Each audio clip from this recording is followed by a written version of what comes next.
Hello मित्रों, तो कैसे हो आप सभी लोग। यार आज बहुत दिनों बाद मैं दोबारा से वीडियो लेके आया हूँ, क्योंकि पहली बात तो 20 तारीख को मेरे अभी पेपर खत्म हो रखे हैं। ठीक है, उसके बाद यार दादा की शादी, फिर एक पड़ोस की दीदी की शादी, तो शादी ही शादी, और अभी भी ये बगल में शादी हो रही है और मैं वीडियो बना रहा हूँ, जिसके वजह से बहुत ही ज़्यादा मैं डिस्टर्ब हो रहा हूँ। तो अगर यार बैकग्राउंड में हल्का फुल्का शादी का गाना चले तो कोई बात नहीं यार, आजकल इतना ही मैनेज कर लेते हैं। लेकिन तुम लोगों के मन में बहुत सारे ऐसे सवाल हैं जो तुम मुझसे पूछना चाहते हो और जिसके लिए तुम यार कमेंट भी करते हो। वैसे तो मैं हर किसी को रिप्लाई कर देता हूँ, लेकिन यार एक कमेंट्स में रिप्लाई करना अलग बात होती है और इसके अलग से वीडियो बनाना अलग बात होती है। ठीक है, तो मैं क्या सोच रहा हूँ ना, हम एक अगली वीडियो Q&A पर बनाने वाले हैं। ठीक है, इससे मेरा भी फायदा हो जाएगा थोड़ा बहुत।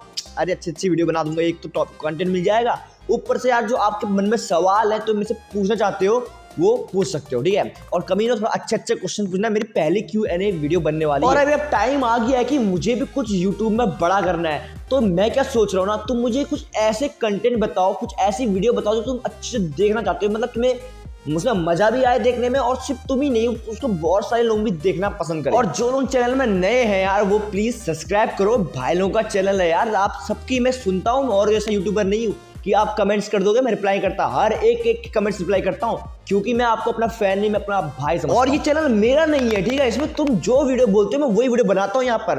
तुम अगर मैं झूठ नहीं बोल रहा हूँ, देख लो जाके पोल पर देख लो, मैंने जितने भी टॉपिक दे रखे हैं उसमें जिसमें सबसे ज्यादा वोट मिलते हैं वो तुम्हारे ही होते हैं। ठीक है, और वो भी जो वीडियो का टॉपिक भी होता है वो तुम्हारे ही कमेंट्स में पढ़ के बोलता हूँ। तो ये चैनल मेरा नहीं, ये सब चैनल हम सबका है यार। तो प्लीज सब्सक्राइब करो और लाइक तो तुम्हें करना ही करना है। तो भाई बिना फालतू का ज्ञान बांटते हुए आज का जो तुमने टॉपिक दे रखा है उसे करते हैं एक छोटे से इंट्रो के बाद।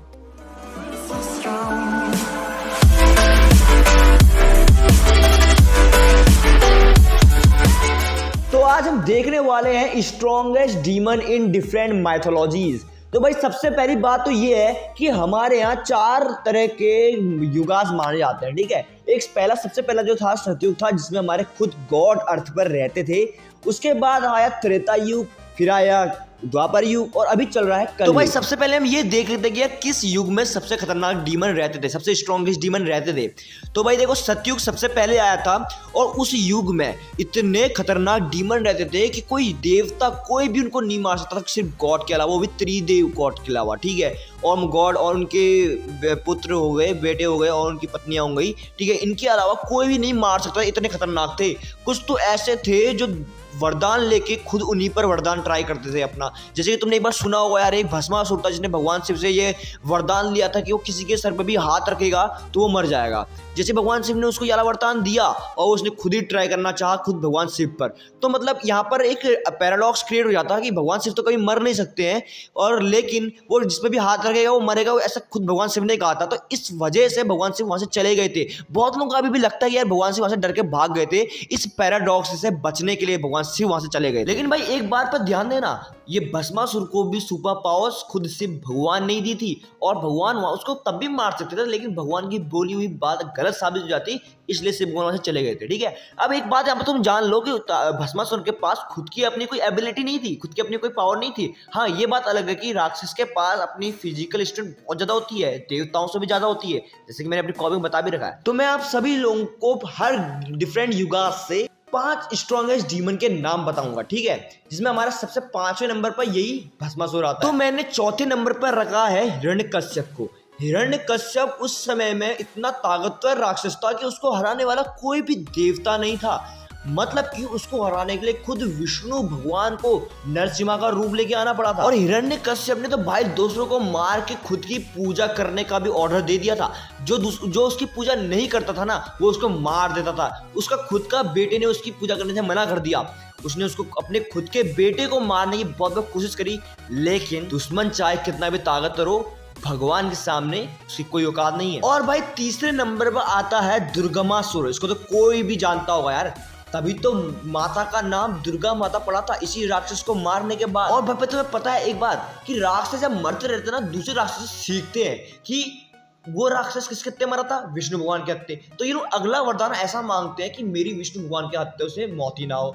दूसरा राक्षस मारा था शिव भगवान के हत्ते, तो एक राक्षस ऐसा वरदान मांगेगा कि मेरी शिव भगवान के हत्ते, विष्णु भगवान के हत्ते मौत ही ना हो। ऐसे करते करते एक समय ऐसा आ गया कि उन्होंने किसी भी मर्द से मरने से, मतलब कोई भी उनको मर्द नहीं मार सकता, मतलब कोई भी उनको देवता नहीं मार सकता, नर नहीं मार सकता, इसलिए दुर्गामासुर को मारा था एक नारी ने, तब उनको मारने के बाद उनका नाम पड़ा दुर्गा माता। तो ऐसे करते करते यार राक्षस बड़े ही इंटेलिजेंट होने लगे और उसके बाद आया रक्त बीज। अब तुमने यार रक्त बीज की स्टोरी तो सुनी होगी, जिसने नहीं सुनी है ना मेरी ये वाली वीडियो देखो, ठीक है। और रक्त बीज की स्टोरी मतलब रक्त बीज की एबिलिटी क्या थी बताऊं?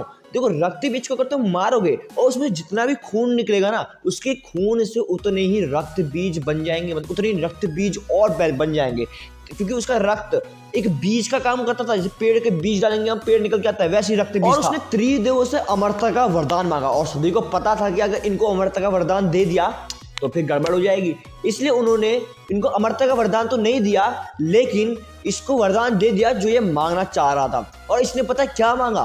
इसने मांगा कि मेरी मृत्यु किसी के भी हाथ से ना हो। लेकिन इसकी सबसे बड़ी गलती रह गई कि इसने औरत को कमजोर समझा। इसको लगा कि औरत तो क्या मार पाएगी मुझको, तो इसने औरत का नाम ही नहीं लिया, और यही गलती इसकी जिंदगी की आखिरी गलती बन गई। उसके बाद क्या हुआ ना, ये वीडियो देखना, सब पता चल जाएगा। तो भाई अभी तक कि हमने देखे जितने भी राक्षस, उन्होंने त्रिदेव से ही शक्तियां मांगी थी, लेकिन अब हम जो नंबर 1 पे मैंने जिसका नाम रखा है, वो राक्षस एक ऐसा मात्र राक्षस है जिसके पास खुद महादेव की जितनी पावर थी, जितनी तो नहीं बोल सकते क्योंकि महादेव की जितना तो कोई था ही नहीं, लेकिन महादेव की जैसे जरूर बोल सकते हैं, जिसका नाम है जलंधर। अब तुम जलंधर को कम मत समझना, महादेव की तीसरी आंख से जो आग निकली थी, जो दूसरों की इमोर्टलिटी छीन लेती है, इमोर्टलिटी भाई जो तुम्हारी अमरता छीन लेती है, उस वाली आग से वो राक्षस बना था, और उसके पास पैदाइशी वो सारी ताकतें थी, बहुत ताकतवर था वो। जलंधर को तो भगवान विष्णु भी नहीं हरा सके थे, बहुत ही ज्यादा ताकतवर राक्षस था वो। लेकिन अब यार कोई कितना भी ताकतवर हो, भगवान शिव सबसे ज्यादा पावरफुल गॉड है भाई, जिसके एनर्जी की वजह से ही सारे दुनिया में जितने भी पार्टिकल हैं, जितने भी लोग चल रहे हैं, हम लोग चल रहे हैं, सब उन्हीं की एनर्जी से बन रखे हैं। मैंने जैसे अपनी कॉमेडी में बताया था ना, बिल्कुल वैसे ही उनकी ही जो ब्रह्मा विष्णु महेश है वो सब शिव ही हैं। तो अभी हमने जान लिया कि सतयुग में कितने ज्यादा पावरफुल डीमन रहते थे, लेकिन अब हम जा रहे हैं त्रेता युग में, जब रामायण हो गई थी, ठीक है।